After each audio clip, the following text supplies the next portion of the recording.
Hello everyone, welcome to my YouTube channel to learn physics with R K. Tomar. Last video में हमने class 11th के लिए नया chapter शुरू किया था, यूनिट्स एंड मेजरमेंट, और उसमें हमने जो टॉपिक कवर किया था वो था डायमेंशनल एनालिसिस, और हमने सीखा था how to write dimension of any physical quantity. अगर आपने वीडियो अभी तक नहीं देखा तो आप पहले उस वीडियो को देखिए, और उस वीडियो का लिंक मैंने इसी वीडियो के नीचे डिस्क्रिप्शन बॉक्स में डाल दिया है ताकि आपकी कंटिन्यूटी बनी रहे। आज हम शुरू करने वाले हैं applications of dimensional analysis, which is again very important topic. इसमें 3 एप्लीकेशन होती है और आज की क्लास में हम पहली एप्लीकेशन करेंगे, वो है आपका to check the accuracy of given physical equations. यानी कि आपके पास कोई भी फिजिक्स का फॉर्मूला दे दिया जाएगा और आपसे पूछा जाएगा कि वो डायमेंशनली करेक्ट है या नहीं। और बच्चों देखो, आपको वो टास्क भी याद होगा जो मैंने पिछली वीडियो में बताया था कि जैसे जैसे मैं डायमेंशनल एनालिसिस पढ़ाता जाऊंगा आपको उसकी लिमिटेशंस निकालनी है। तो 2 लिमिटेशन हमने पिछली वीडियो में निकाल लिए थे आपने ही निकाला था, चलिए मान लेता हूं। और आज की क्लास में भी आपने इसकी एक लिमिटेशन ढूंढनी है, ठीक है।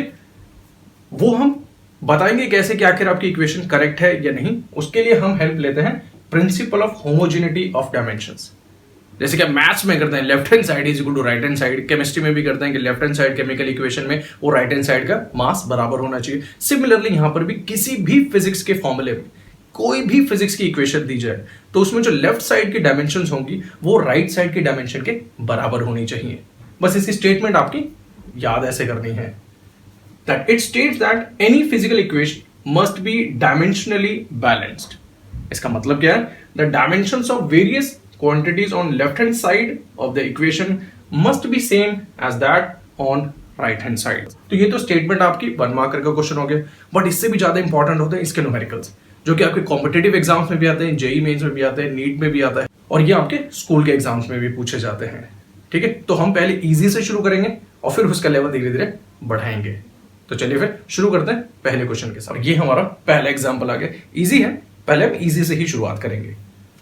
तो ये हमारी इक्वेशन है v = u + 80। अब ये तो आपने 9th स्टैंडर्ड में भी पढ़ लिया फॉर्मूला, लेकिन हमें ये चेक करना है कि ये डायमेंशनली करेक्ट है या नहीं है। जितने भी क्वेश्चन आगे करेंगे उन सबका प्रोसीजर सेम होने वाला है, सिर्फ आपके जो एक्सप्रेशंस होंगे वो धीरे धीरे टफ होते जाएंगे, बाकी सब अप्रोच सेम रहेगी।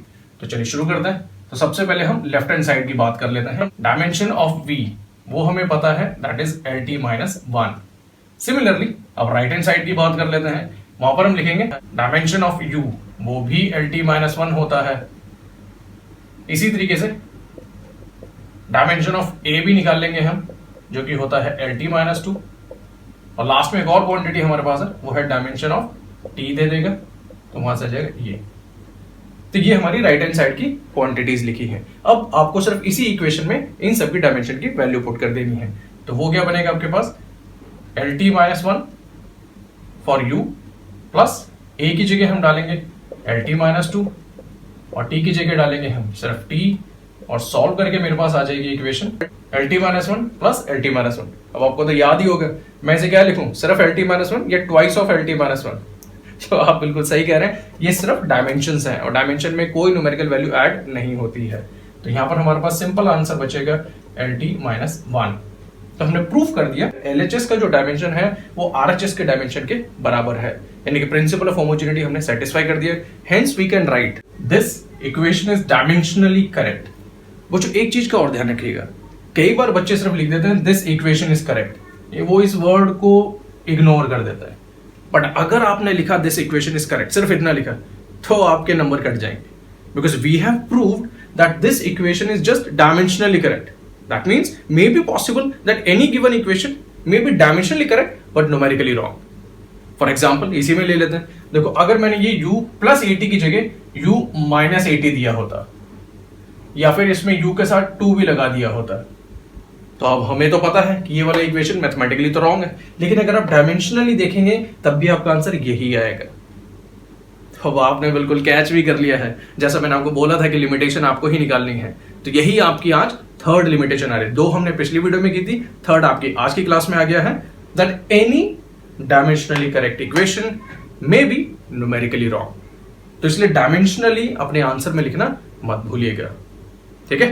तो चलिए अब हम एक और एग्जांपल ले लेते हैं। अभी हमारा थोड़ा सा टफ क्वेश्चन हो गया है।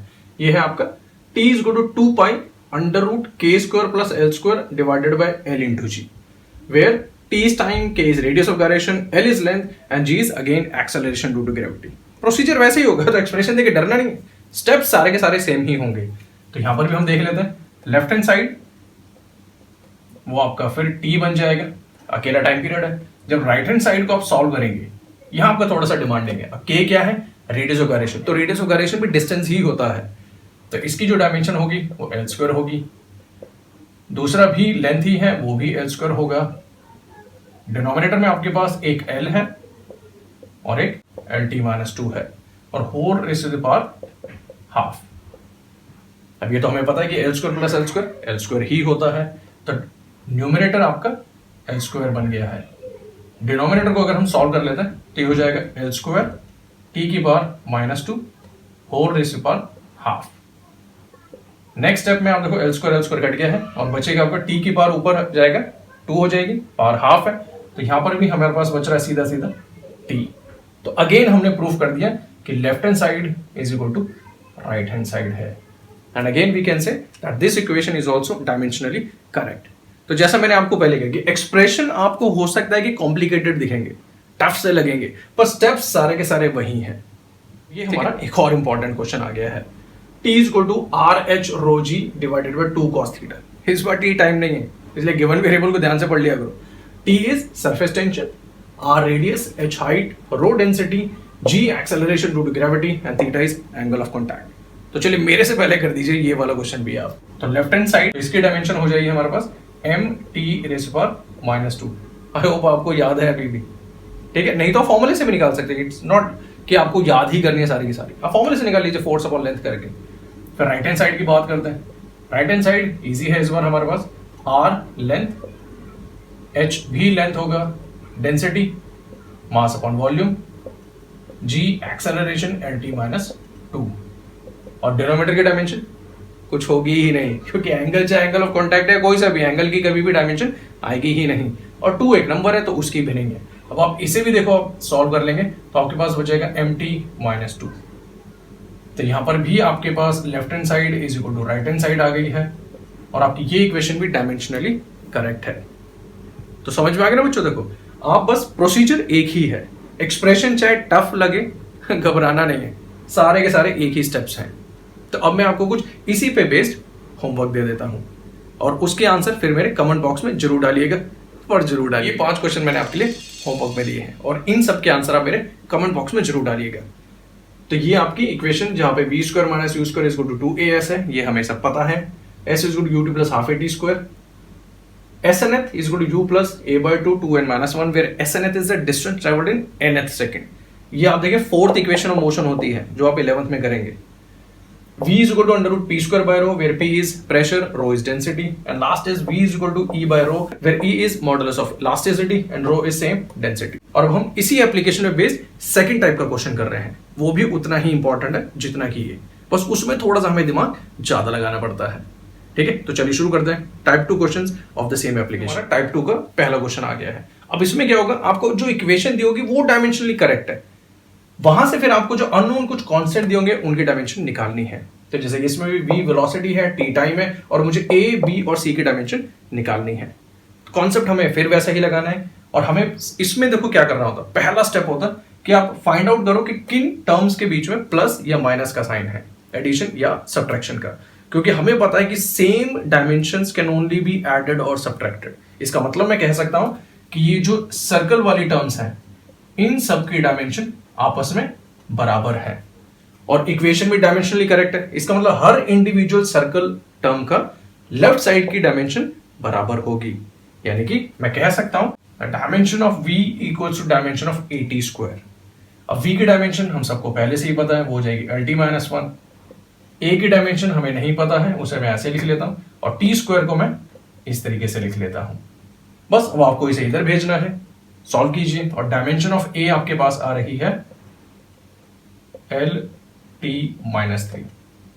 हो गया है ना, सिंपल से। तो ये सिंपल ही है आपका। सिमिलरली मैं बोल सकता हूं कि dimension of v equal to हो जाएगा डायमेंशन ऑफ bt। तो चलिए वो भी जल्दी से निकाल दीजिए।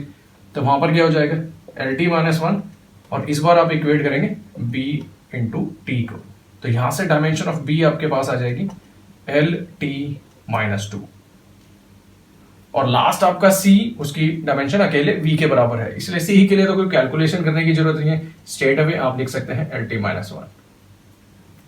तो अब इन इक्वेशंस में मैं कुछ और भी ऐड कर सकता हूं, कुछ और भी सब्ट्रैक्ट कर सकता हूं। 3 टर्म है, 4 हो जाएंगे, 5 हो जाएंगे, जितनी भी टर्म्स आपके आ जाए, कॉन्सेप्ट आपका यही रहना है। क्या स्टेप था? सबसे पहले ढूंढिए एडिशन और सब्ट्रैक्शन का। क्लियर हो गया ना? तो अब इसी तरीके से हम आगे वाले क्वेश्चन भी ट्राई करते हैं। अब हमारा नेक्स्ट क्वेश्चन बन गया that from this dimensionally correct equation we have to find out the dimension of A divided by B। Equation हमारे पास ये है जिसमें P प्रेशर है, V वॉल्यूम है, R आपका गैस कांस्टेंट है और T फॉर टेम्परेचर है। पर अगेन मुझे सबसे पहले सिर्फ क्या ढूंढना है? प्लस का और माइनस का साइन अगर इक्वेशन में है तो प्लस का मुझे यहाँ पे दिख गया, इसका मतलब मैं यहाँ लिख सकता हूं the dimension of P equals to dimension of A by V square, क्योंकि इनके बीच में एडिशन का साइन था। अब dimension of P for pressure ये आपको याद होनी चाहिए, नहीं है ऐसा कुछ नहीं होता, फॉर्मूले से निकाल लेंगे, थ्रस्ट अपॉन एरिया से, तो वो हमारे पास आएगा ml-1 T-2। इधर हम लिख लेते हैं A की डायमेंशन हम A ही रहने देते हैं, और V स्क्वायर, V वॉल्यूम वो था L3 स्क्वायर है तो बन जाएगा L की पावर 6। अब इसे मल्टीप्लाई कीजिए, आपके पास डायमेंशन ऑफ A आ रही है ml-5 हो जाएगा और T की पावर -2 हो जाएगा। तो ये हमारे पास अकेले A की डायमेंशन आ गई। B की डायमेंशन देखिए वो तो है ही इजी, क्योंकि अकेला V और B के बीच में नेगेटिव साइन है, इसका मतलब जो V की डायमेंशन होगी वही B की डायमेंशन होगी। तो मैं स्ट्रेट अवे लिख देता हूं दैट B की डायमेंशन मेरे पास आ गई है L3। मुझे डिमांड की गई थी कि A डिवाइडेड बाय B की निकालनी है, तो बस अब आप डिवाइड कर दीजिए, तो मेरे पास आ जाएगा A बाई B का डायमेंशन आ गया है आपका ml स्क्वायर T की पावर -2। और बस इसी तरीके से आपने कैसा भी क्वेश्चन हो, अप्रोच आपकी ऐसी ही रहनी है। अब देखिए थोड़ा सा मैं आपको एक ट्रिकी सा क्वेश्चन देता हूं, वो करके दिखाइए। हमारा नया क्वेश्चन, इसमें भी वही है कि जो गिवन इक्वेशन है वो डायमेंशनली करेक्ट है और हमें A, B और C की डायमेंशन निकालनी है। अब ध्यान से सुनना, Y, this capital A and this X they are measured in centimetre, यानी कि इन सब की डायमेंशन L हो जाएगी। T टाइम ही है तो इसकी डायमेंशन कैपिटल T में ही लिखा जाएगा। तो मेरे को तो लग रहा है ये A अकेला L राइट हैंड साइड का है और ये Y अकेला L लेफ्ट साइड का, तो फिर बाकी इन टर्म्स को कैसे मैं यूटिलाइज करूं, किनके इक्वेट करूं? बिल्कुल सही कैच कर रहे हैं आप कि सारी ट्रिग्नोमेट्रिक फंक्शन जो होती है वो तो डायमेंशनलेस होती हैं। इसका मतलब इसका जो एंगल है वो ओवरऑल डायमेंशनलेस होना चाहिए, लेकिन ये तो एडिशन सब्ट्रैक्शन चल रहा है यहाँ पे, तब भी आप सही कैच कर रहे हैं कि जो इनसर्कल्ड टर्म्स में कर रहा हूं ये सारी की सारी इंडिविजुअली डायमेंशनलेस होनी चाहिए। इसका मतलब the dimension of AX must be equal to m⁻0, l⁻0, t⁻0। ठीक है ना, ये ट्रिक था इसमें। तो अब A को हम एज इट इज लिख लेते हैं, X की डायमेंशन को L लिख लेते हैं, ये as it is m0, l0, t0 कर लेते हैं। इसको आप इधर भेजिए तो डायमेंशन ऑफ A आ जाएगी आपके पास जस्ट L इनवर्स। कैच किया ना? अब इसी तरीके से आप यहाँ पे कॉन्सेप्ट लगा सकते हैं, the dimension of BT is equal to again m0, l0, t0 करेंगे तो वहां पर आपके पास B का जो डायमेंशन है मैं स्ट्रेट अवे लिख देता हूं, अब t⁻⁻1 आएगा, और जो C का डायमेंशन है वो अकेला खुद है और वो किसके बराबर होना चाहिए? m0, l0, t0, तो वही मैंने यहाँ पे लिख देता हूं। क्लियर हो गया ना? तो इसी टाइप के क्वेश्चन आपके इस एप्लीकेशन पे बनते हैं। अब एक देखिए इन सबसे थोड़ा सा ट्रिकी मैं आपको दे रहा हूं, वो ट्राई कीजिए और देखते हैं पहले कौन निकालता है, आप निकालेंगे या मैं निकालूंगा। चलिए वो क्वेश्चन लिखते हैं। तो ये है वो हमारा एक और tricky question, that the number of particles crossing a unit area per unit time perpendicular to X axis is given by, ये एक्सप्रेशन है आपका, where n1 and n2 are number of particles per unit volume crossing at x1 and x2 and we have to find out dimension of d। ठीक है, अब कई बार बच्चे देखो इस क्वेश्चन को ध्यान से पढ़ते नहीं, उन्हें जहां दिखता है n, n1, n2 ये तो नंबर है तो नंबर को डायमेंशनलेस लेके शुरू कर देते हैं, पर क्वेश्चन को ध्यान से पढ़ना है। तो यहां पर हमने लिखा है that this n is the number of particles crossing a unit area per unit time. इसका मतलब डायमेंशन ऑफ n आपका हो जाएगा, यह है number per unit area per unit time, यानी कि न्यूमरेटर में कुछ नहीं है लेकिन पर यूनिट एरिया की वजह से डिनोमिनेटर l² आ जाएगा एंड पर यूनिट टाइम ऐसे आ जाएगा। तो इसलिए पूरी की पूरी जो इसकी डायमेंशन बन जाएगी वो हो जाएगा l की पावर -2, t की पावर -1। ये ट्रिक छुपी हुई है इन क्वेश्चंस में। And similarly dimension of n1 भी निकालेंगे हम। n1 को पढ़ते हैं दोबारा ध्यान से, that these are the number of particles per unit volume. इसका मतलब ये हो जाएगा 1/L3, रेसिप्रोकल करेंगे तो ये बनेगा l की पावर -3। एंड सिमिलरली आपका डायमेंशन ऑफ n2 भी यही आएगा। तो अब मैं इस फॉर्मूले को पहले जो गिवन इक्वेशन है उसे रीअरेंज कर लेता हूं और फिर बाद में सॉल्व करेंगे। तो d बन जाएगा n into x2 minus x1 upon n1 minus n2। तो अभी देखिए इस n की डायमेंशन ये है, तो मैं लिख देता हूं l की पावर -2 t की पावर -1। x2 और x1 ये पोजीशंस है, पोजीशन इनकी डायमेंशन l ही होगी, तो ये बन जाएगा, इस पूरी ब्रैकेट को लिख लेते हैं चलिए एक बार, l माइनस l और n1 माइनस n2 ये हो जाएगा l की पावर -3 माइनस l की पावर -3। अब हमें तो मालूम है कि एडिशन सब्ट्रैक्शन करने पर भी डायमेंशन सेम ही रहती है, तो ये पूरी की पूरी ब्रैकेट की डायमेंशन l आएगी और ऐसे ही इस पूरी की डायमेंशन l की पावर -3 आएगी। तो मैं इसे रीअरेंज कर लेता हूं, देखिए l की पावर -2 t की पावर -1, ये डायमेंशन l आ गई है और इसको मैं ऊपर भेज रहा हूं तो ये हो जाएगा l की पावर 3। बस वहां पे से सॉल्व कर लीजिए और ये बन गया है अब आपका l की पावर 2 t की पावर -1। तो बस इसी तरीके से कैसा भी क्वेश्चन हो अप्रोच यही रहेगी और आप कोई सा भी क्वेश्चन कर पाएंगे। फिर भी अगर आप कोई क्वेश्चन करते हैं और आपको उसमें प्रॉब्लम आती है तो मेरे कमेंट बॉक्स में जरूर डालिएगा और मैं आपकी हेल्प करने की पूरी कोशिश करूंगा। अब इस वाले टाइप के भी कुछ होमवर्क तो बनते हैं, तो मैं अब कुछ क्वेश्चन आपको होमवर्क ले देता हूं और उसके आंसर भी मेरे कमेंट बॉक्स में जरूर डालिए। तो टाइप 2 क्वेश्चन पे आपके 2 क्वेश्चन ही होमवर्क है, ज्यादा नहीं है, देखिए सिर्फ 2 क्वेश्चन है ये। तो ये है, from given dimensionally correct equation we have to find out the dimension of constant a, b, c and d where t is time and v is velocity। Second question हमारा है that if velocity can be written as v equals to lambda की power a, g की power b, where lambda is wavelength and g is acceleration due to gravity, then we have to find the value of a and b। तो बस यही 2 question है आपके और type 2 पे type 1 पे भी कुछ क्वेश्चन थे, जरूर सॉल्व कीजिए और इनके आंसर निकाल के मेरे कमेंट बॉक्स में जरूर डालिएगा। So that's all for today. I hope आपको आज की ये वीडियो पसंद आई होगी और आपको ये वाला टॉपिक भी क्लियर हो गया होगा। नेक्स्ट वीडियो में हम सेकंड एप्लीकेशन करेंगे और उसके भी कुछ इंपॉर्टेंट क्वेश्चंस करेंगे जो कि आपके स्कूल एग्जाम में आ सकते हैं या कॉम्पिटेटिव एग्जाम में आएंगे। तो मिलते हैं फिर अगली वीडियो में नए टॉपिक के साथ। Till then keep applying physics in your daily life. जय हिंद, जय भारत।